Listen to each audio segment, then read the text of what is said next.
بسم الله الرحمن الرحيم.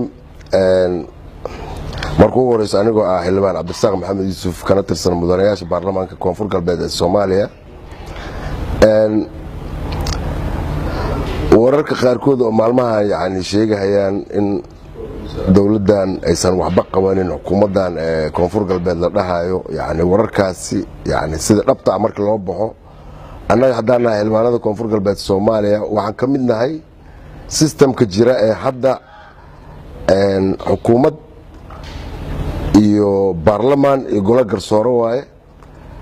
marka meeshii wax laga soo bilaabay 4 years ka hor doorashadii Shariif Xasan ergooyinka ka mid ah aniga raggi joogay baydhabo la keenay ma jirin meel la galo hoolka Bishaar Gaabay loogu magac daray ayaa kulamada hataa ay lagu qabanayay baarlamaanka markii ugu horeysana meeshaas uu ka shaqeynayay alxamdulillah maanta dawlad goboleedka Koonfur Galbeed Soomaaliya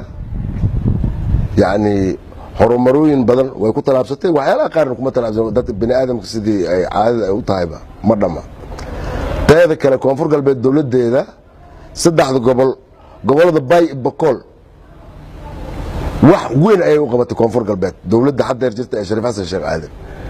degmo kasta 300 oo ciidan inta loo dhisay loo qalbay loo hubay gacanta laga saaray mashaariic fara badan ay helayaan dhibaatooyinka annaga hadda waxa ka soo jeeda gobolka Shabeellada Hoose nasiib uma uu yeelan ma uusan helin intaana waxay ka mid tahay waxqabadkii Koonfur Galbeed goboladan Bay Bakool loo qabtay sida hata la ii sheegay dadka xukuumadda ka tirsan gawaari Cabdibilyaal adduun in la keeno oo goboladaas Bakool iyo meelahaas la geeyo waxa lagu socdo gaadiid lagu socdo kulli waxaana soo qabtay xukuumadda hadda uu Shariif Xasan uu hogaaminayo maadaama uu musharax yahay musharaxiinta kale soo socdaan ay dhahayaan wax la qabtay ma lahan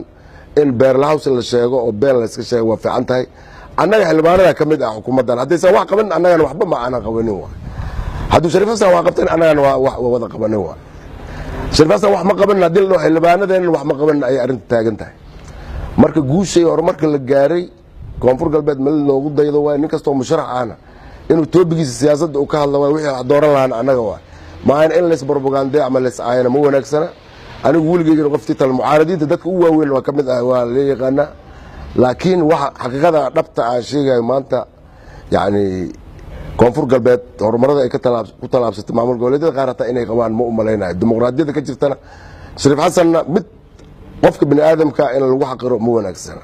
الديمقراطية تدل استعماله والورق ما يحكون رقم شريف حسن واحد الوالد غير أستغل الشخصية دي سعيان waxna uma uu raacdo anaga ka siyaasad ahaan ka hadalna waxna maamul goboleedka kale waa loo jeedaa